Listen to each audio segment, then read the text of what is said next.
بسم اللہ الرحمن الرحیم۔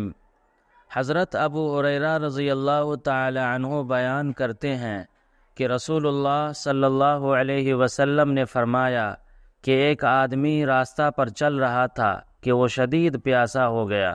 اس نے کنواں پایا، اس میں اترا، پانی پیا، باہر آ گیا تو کیا دیکھتا ہے کہ ایک کتا سخت پیاس کی وجہ سے زبان باہر نکالے ہوئے ہے اور کیچڑ کھا رہا ہے۔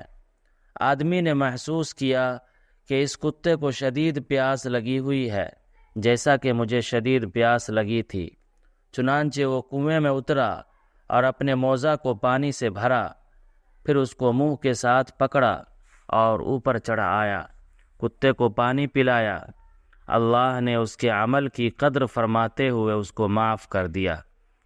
صحابہ رضی اللہ عنہم نے عرض کیا، یا رسول اللہ صلی اللہ علیہ وسلم، جانوروں کے ساتھ ہمدردی کرنے میں ثواب ملتا ہے؟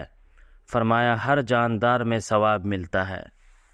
بخاری کی روایت میں ہے، اللہ نے اس کے عمل کی قدر دانی کرتے ہوئے اس کی مغفرت فرما دی اور اس کو جنت میں داخلہ دے دیا۔ صحیحین کی ایک روایت میں ہے کہ ایک دفعہ ایک کتا کنویں کے ارد گرد گھوم رہا تھا، قریب تھا کہ پیاس سے ہلاک ہو جاتا۔ اچانک بنی اسرائیل کی ایک فاحشہ عورت کی اس پر نظر پڑی۔